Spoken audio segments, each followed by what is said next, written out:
2026 का important current affair है text book का, जो टॉप इवेंट और टॉप डेज के बारे में। तो पहला क्वेश्चन है अंतर्राष्ट्रीय महिला दिवस। अंतर्राष्ट्रीय महिला दिवस 2026 के लिए आधिकारिक संयुक्त राष्ट्र विषय क्या था, जो विश्व स्तर पर 8 मार्च को मनाया गया था। तो इसका थीम क्या था अंतर्राष्ट्रीय महिला दिवस का? तो इसका थीम क्या था? अंतर्राष्ट्रीय महिला दिवस का थीम था अधिकार, न्याय, कार्रवाई सभी महिला और लड़कियों के लिए था। अधिकार, न्याय, कार्रवाई और सभी महिलाओं और लड़कियों के लिए इसका थीम था। अधिकार, न्याय, कार्रवाई और सभी महिलाओं और लड़कियों के लिए था। 8 मार्च का थीम था। कह कि 7 मार्च 2026 में मनाए जाने वाले 8वें जन औषधि दिवस का थीम क्या है? तो जन औषधि दिवस का थीम क्या था? तो जन औषधि सस्ती भी और भरोसेमंद भी। जन औषधि का थीम क्या था जो 7 मार्च को मनाया गया? तो इसका औषधि जन औषधि सस्ती भी है और भरोसेमंद भी है। नेक्स्ट है तीसरा नंबर कह रहा है कि जन औषधि सप्ताह 2026 का 1 सप्ताह तक चलने वाले आउटरीच अभियान किस तारीख को मनाया जाता है? तो जन औषधि सप्ताह मनाया जाता है 1 से 7 मार्च के बीच में मनाया गया, और 2026 में मनाया गया था 1 से 7 मार्च के बीच में जन औषधि सप्ताह मनाया गया था 1 से 7 मार्च के बीच में। कह रहा है फोर्थ नंबर कह रहा है कि वज्र कोर, जिसने 1 मार्च 2026 को अपना 76वां स्थापना दिवस मनाया, किस वर्ष स्थापित किया गया था वज्र कोर? तो वज्र कोर ये स्थापना किया गया था 1905 में, जो 76वां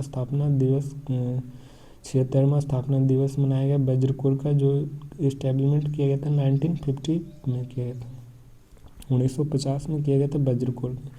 अंतर्राष्ट्रीय योग दिवस में 100 दिवसीय उल्टी गिनती को चिन्हित करने के लिए, अंतर्राष्ट्रीय योग दिवस के 100 दिवसीय उल्टी गिनती को चिन्हित करने के लिए किस संगठन को योग महोत्सव 2026 का आयोजन किया? किस संगठन ने योग महोत्सव 2026 को गठन किया? तो मोरारजी देसाई राष्ट्रीय योग संस्थान ने। मोरारजी देसाई राष्ट्रीय योग संस्थान ने योग महोत्सव 2026 को संगठन को किसने आयोजन किया था? तो मोरारजी देसाई राष्ट्रीय योग संस्थान ने। मोरारजी देसाई राष्ट्रीय योग संस्थान के द्वारा 2026 का योग महोत्सव का शुभारंभ किया गया था। नेक्स्ट है किस भारतीय समूह को सतत विकास 2026 के लिए विश्व इंजीनियर दिवस का आधिकारिक भागीदारी के रूप में नामित किया गया था? तो सतत विकास के लिए विश्व इंजीनियर दिवस का आधिकारिक भागीदारी के रूप में नामित किया तो अडानी समूह को। किसे? अडानी समूह को विश्व इंजीनियर दिवस के रूप में आधिकारिक तौर पर नामित किया गया, अडानी समूह को किया गया। विश्व कैंसर दिवस 2026 का थीम क्या है, जो कैंसर के खिलाफ जागरूकता बढ़ाने और कार्रवाई को जुटाने के लिए विश्व स्तर पर मनाया जाता है? तो विश्व कैंसर दिवस 2026 का विषय क्या है, जो कैंसर के खिलाफ जागरूकता बढ़ाने और कार्रवाई को जुटाने के लिए विश्व स्तर पर मनाया जाता है? तो कैंसर की जागरूकता बढ़ाने और कार्रवाई की जुटाने के लिए विश्व स्तर पर मनाया जाता है। और इसका विश्व कैंसर दिवस 2026 का थीम क्या था? तो यूनाइटेड बाई यूनिक है। वर्ल्ड कैंसर डे का थीम क्या है? तो यूनाइटेड बाई यूनिक। कह रहे कि विश्व आर्द्र दिवस जो कब मनाया जाता है? 2 फरवरी को मनाया जाता है विश्व आर्द्र भूमि दिवस, जो डैश रामसर ईरान में आर्द्र भूमि पर रामसर कन्वेंशन को अपनाने का प्रतीक है। तो ये रामसर कन्वेंशन कब अपनाया गया था? तो 2 फरवरी 1971 में अपनाया था। कब अपनाया था रामसर कन्वेंशन? 1971 में।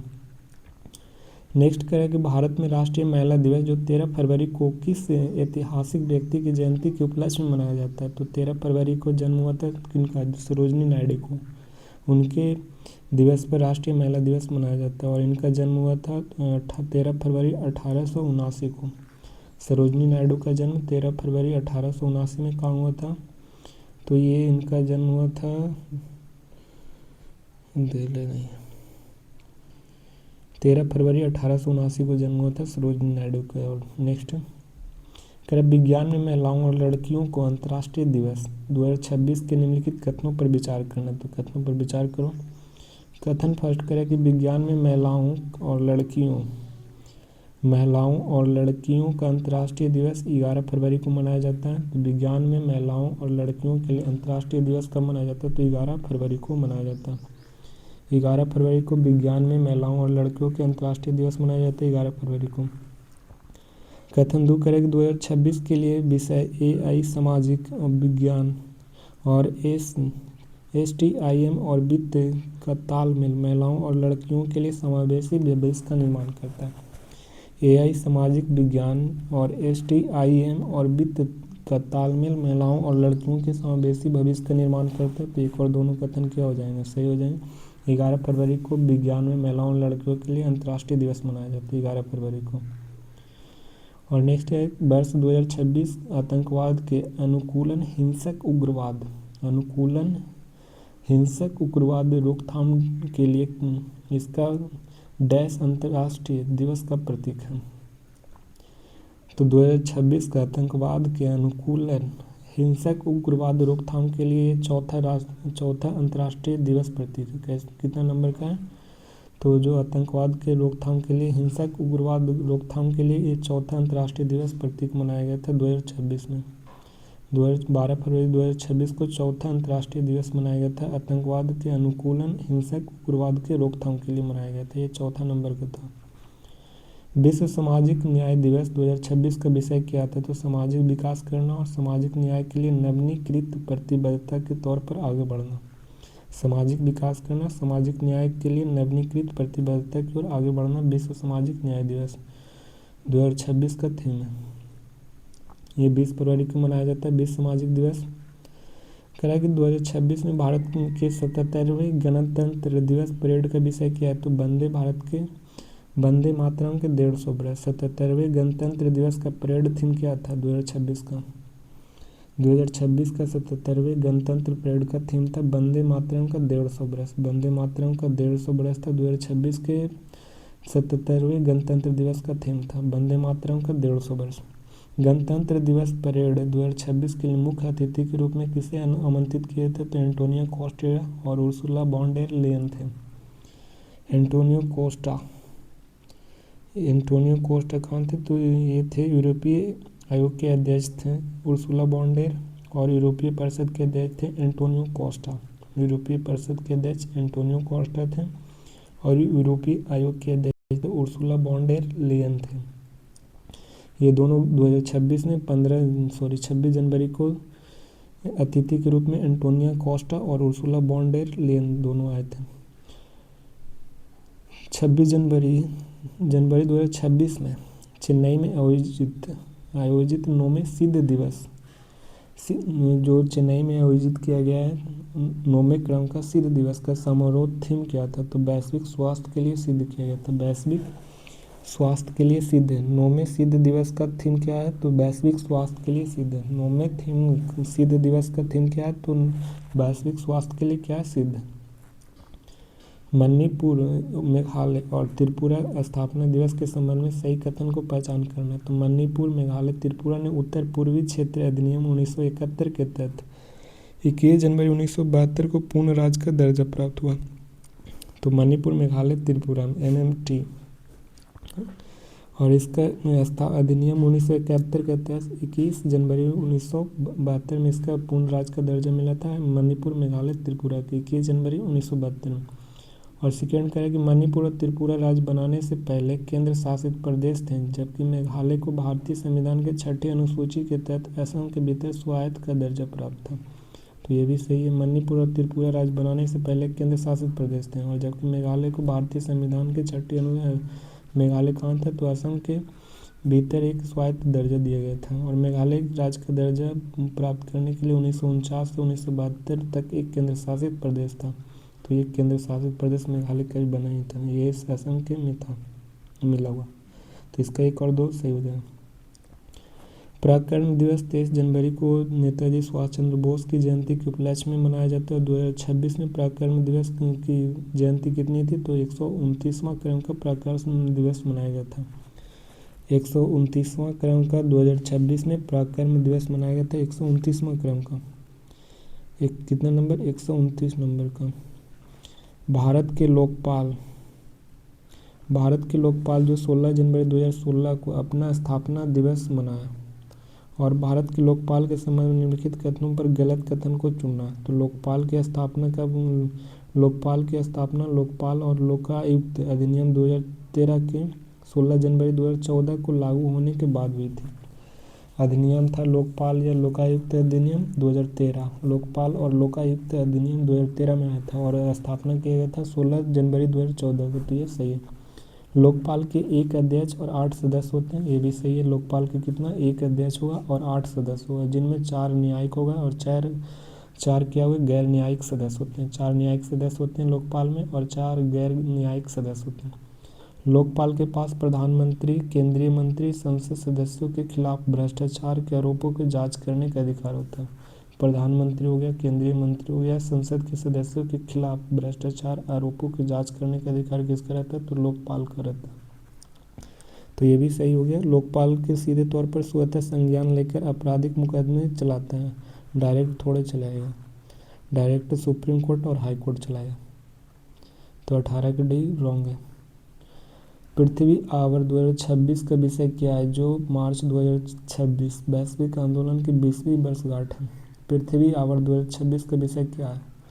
तो पृथ्वी आवर का 2026 का थीम क्या है? तो पृथ्वी के लिए 1 घंटा दें। पृथ्वी के लिए 1 घंटा दें, ये पृथ्वी आवर का थीम है। पृथ्वी के लिए 1 घंटा दें। कह प्रधानमंत्री मोदी ने हाल ही में किस सिख गुरु के 350वें शहीद समागम को संबोधित किया? सिख गुरु के 350वें शहीद समागम को संबोधित किया गया, जिन्हें पारंपरिक रूप से हिंदी द चादर यानी भारत की ढाल के रूप में सम्मानित किया। तो गुरु तेग बहादुर जी को 350वीं जयंती के गुरु तेग बहादुर जी को हिंदी द चादर, भारत की ढाल के रूप में सम्मानित किया है। हिंदी द चादर, हिंदी द चादर। इम्पॉर्टेंट इवेंट तो हो गया, अवार्ड्स एंड ऑनर्स।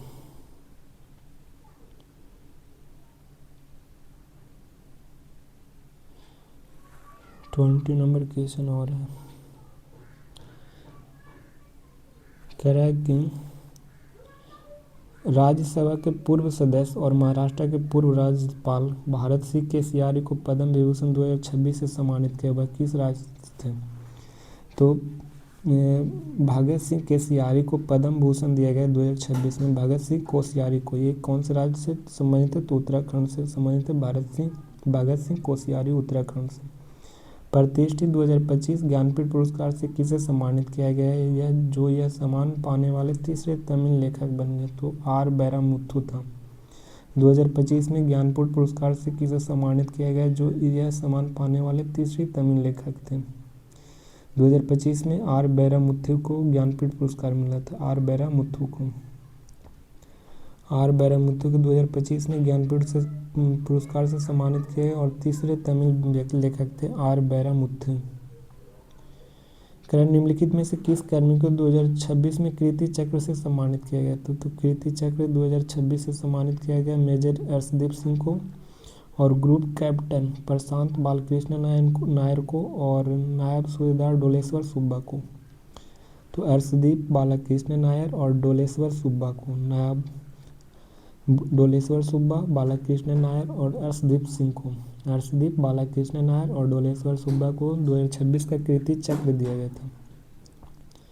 भारत के राष्ट्रपति द्वारा 77वें गणतंत्र दिवस के पूर्व संध्या पर कितने वीरतों को पुरस्कार की मंजूरी दिया था? तो 77वें गणतंत्र दिवस पर वीरता पुरस्कार टोटल 70 व्यक्ति को दिया जाएगा।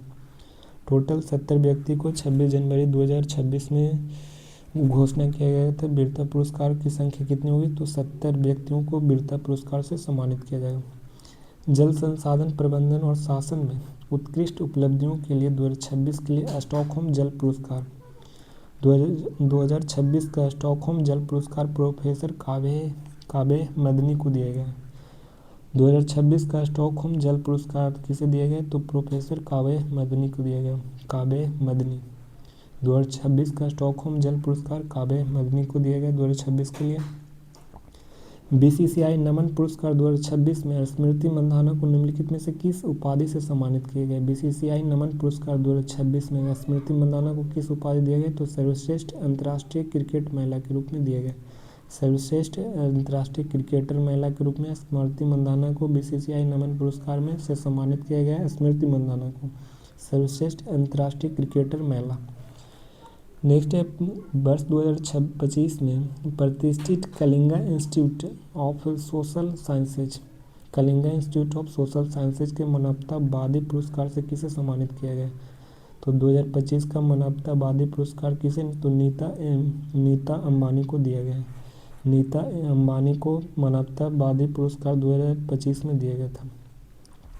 2026 का बाफ्टा में किस फिल्म ने रिकॉर्ड तोड़कर 14 नामांकन में से 6 पुरस्कार जीता है? 14 में से 6 पुरस्कार जीता है। One battle of another. BAFTA का 2026 बाफ्टा में जो 14 नामांकन में से 6 पुरस्कार जीता है कौन? तो one battle of another. One battle of another है जो बाफ्टा 2026 का पुरस्कार जीता था। 2026 में भव्य भारत भूषण पुरस्कार। भव्य भारत भूषण पुरस्कार में विजेताओं और उनके क्षेत्रों से संबंधित निम्नलिखित में से जोड़ियों पर विचार करें। तो कह रहा है कि मैं डॉक्टर नंबी नारायण विज्ञान एवं प्रौद्योगिकी से थे। नंबी नारायण, तो ये पहला है ना। नंबी नारायण किस खेल से संबंधित थे जिन्हें भव्य भारत भूषण पुरस्कार दिया गया? तो नंबी नारायण विज्ञान एवं प्रौद्योगिकी के क्षेत्र से थे। नंबी नारायण जिन्हें भव्य भारत भूषण पुरस्कार दिया गया, तो ये राइट है। और दूसरा साइना नेहवाल, और ये प्लेयर हैं, तो ये एक और दोनों क्या हो जाएंगे? सही। और विक्रम संपत, ये इनको नहीं दिया गया। तो भव्य भारत भूषण पुरस्कार साइना नेहवाल को दिया गया और नंबी नारायण को दिया गया। साइना नेहवाल और नंबी नारायण, एक और दोनों कथन क्या हो जाएंगे? सही हो जाएंगे। 68वें ग्रैमी अवार्ड्स में सबसे बड़े विजेता कौन थे जिसने कुल 5 पुरस्कार जीते हैं? 68वें ग्रैमी अवार्ड्स में सबसे बड़ा विजेता केंड्रिक लैमर है। केंड्रिक लैमर को कुल 5 पुरस्कार जीते हैं केंड्रिक लैमर ने 68वें ग्रैमी अवार्ड में। केंड्रिक लैमर प्राथमिक शैली हिप हॉप एवं रैप है और 2026 में शीर्ष एल्बम GNX था और record of the year SZA को दिया गया। केंड्रिक लैमर को ग्रैमी अवार्ड दिया गया 2068वां। केंड्रिक लैमर 68वें ग्रैमी अवार्ड पुरस्कार में निम्नलिखित कलाकारों में कृतियों के सही पुरस्कार से मिलान करना। तो मिलान करो। तो केंड्रिक लैमर SZA के साथ क्या दिया गया था? तो इनको album of the year record of the year दिया है केंड्रिक लैमर को, रिकॉर्ड ऑफ द ईयर। और बैंड बनी को दिया गया है एल्बम ऑफ द ईयर दिया गया बैड बनी को। बैड बनी को एल्बम ऑफ द ईयर दिया गया ग्रैमी अवार्ड में। ऑलिविया डीन को दिया गया है, ऑलिविया डीन को सर्वश्रेष्ठ नए कलाकार के रूप में दिया गया ऑलिविया डीन को। लेडी गागा को दिया गया 2 सर्वश्रेष्ठ pop vocal album. Lady Gaga को सर्वश्रेष्ठ पॉप वोकल एल्बम दिया गया लेडी गागा को। बैड बनी एल्बम ऑफ द ईयर दिया गया। ऑलिविया डीन को सर्वश्रेष्ठ नए कलाकार के रूप में दिया गया। केंड्रिक लैमर को रिकॉर्ड ऑफ द ईयर दिया गया केंड्रिक लैमर को। सांस्कृतिक विरासत संरक्षण प्रयासों के लिए डैश ने 2025 का UNESCO award of the merit जीता है। तो UNESCO award of the merit जीता कौन? Our Lady of Grace Cathedral. Our Lady of Grace Cathedral Vasai कौन? सांस्कृतिक विरासत संरक्षण प्रयासों के लिए आवर लेडी ग्रेस कैथेड्रल को दिया गया।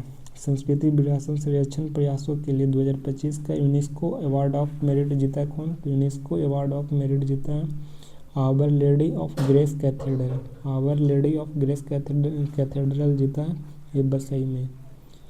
13 जनवरी 2026 में कर्नाटक संगीत में सर्वोच्च मान्यता माने जाने वाले संगीत कला निधि पुरस्कार 2026 में किन्हें दिया गया? तो R श्री राम कुमार को दिया गया। कलानिधि पुरस्कार RK श्री राम कुमार को दिया गया 2026 का। RK श्री राम कुमार। एक ऐतिहासिक राजनयिक पहल में एक विदेशी नेता प्रतिष्ठित राष्ट्रीय नागरिक पुरस्कार के अंतर्गत नवस्थापित शांति श्रेणी में सम्मानित किए जाने की घोषणा किया। यह सम्मान पहली बार किस गैर नागरिक को दिया जा रहा है? जो घोषणा फ्लोरिडा के नेता और देश के प्रधानमंत्री के बीच हुई उच्च स्तरीय वार्ता के बाद की गई, जिसमें क्षेत्रीय शांति और द्विपक्षीय संबंधों में उनके योगदान पर प्रकाश डाला। किस देश ने घोषणा की कि शांति पुरस्कार 2026 में डोनाल्ड ट्रंप को दिया गया? तो इजराइल ने। शांति पुरस्कार 2026 डोनाल्ड ट्रंप को दिया जाएगा, यह घोषणा किया था कौन? इजराइल ने घोषणा किया था। शांति पुरस्कार मिलेगा नोबेल के बाद। किस भारतीय सेना अधिकारी ने लैंगिक समावेशी शांति स्थापना के लिए संयुक्त राष्ट्र महासचिव पुरस्कार 2025 जीता? संयुक्त राष्ट्र महासचिव पुरस्कार 2025 जीता है मेजर स्वाति शांता कुमारी। मेजर स्वाति शांता कुमारी है जो संयुक्त राष्ट्र महासचिव पुरस्कार 2025 जीते हैं। संयुक्त राष्ट्र महासचिव पुरस्कार 2025 कौन जीता है? तो संयुक्त राष्ट्र महासचिव पुरस्कार मेजर स्वाति शांति कुमार जीता है, मेजर स्वाति शांता। निम्नलिखित में से युग्मों पर विचार कीजिए और गोल्डन ग्लोब अवार्ड 2026 और उनके संबंधी शीर्षक हैं। तो इसमें क्या है, सर्वश्रेष्ठ ड्रामा फिल्म हैमलेट को दिया गया। सर्वश्रेष्ठ ड्रामा फिल्म किसको दिया गया गोल्डन ग्लोब अवार्ड में? तो हैमलेट को दिया गया। किसको? हैमलेट को। बाकी सब गलत है, ठीक है। एनसीआरबी के ने सीसीटीएनएस या आईसीजीएसएस प्रोग्रेस डैशबोर्ड के अनुसार किस राज्य की पुलिस बल ने इंटरऑपरेबल क्रिमिनल जस्टिस सिस्टम 2.0 राष्ट्रीय रैंकिंग में टॉप पर है? तो इंटरऑपरेबल क्रिमिनल जस्टिस सिस्टम 2.0 में राष्ट्रीय रैंकिंग में टॉप पर है तो उत्तराखंड पुलिस। कौन है? उत्तराखंड पुलिस है जो इंटरऑपरेबल क्रिमिनल जस्टिस सिस्टम में टॉप पर है, उत्तराखंड पुलिस। वर्ष 2026 के लिए अशोक चक्र से किसे सम्मानित किया गया? तो ग्रुप कैप्टन सुवांशु शुक्ला को अशोक चक्र से सम्मानित किया गया। 2026 में सुवांशु शुक्ला को दिया गया। भारतीय कार्यकारी और कोटक महिंद्रा बैंक के पूर्व सीईओ उदय कोटक को वर्ष 2026 का कौन सा पद्म पुरस्कार से प्रदान किया गया था? तो भारतीय कार्यकारी और कोटक महिंद्रा बैंक के पूर्व सीईओ उदय कोटक को 2026 के कौन सा पद्म पुरस्कार प्रदान किया गया? तो पद्म विभूषण सम्मानित किया गया। उदय कोटक को पद्म भूषण दिया गया 2026 में। सफीना हुसैन जिनका नाम टाइम की वुमेन ऑफ द ईयर 2026 की सूची में गैर लाभकारी संगठन के संस्थापक थे।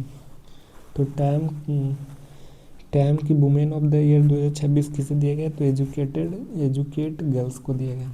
सफीना हुसैन किस गैर लाभकारी संगठन के संस्थापक थे? सफीना हुसैन। तो एजुकेट गर्ल्स का संस्थापक थे कौन? सफीना हुसैन। और इन्हें time of the women of the year दिया गया 2026 के लिए। सफीना हुसैन और एजुकेटेड इनका गैर लाभकारी संगठन की स्थापना किए थे तो एजुकेटेड गर्ल्स का स्थापना किए थे, एजुकेटेड गर्ल्स का।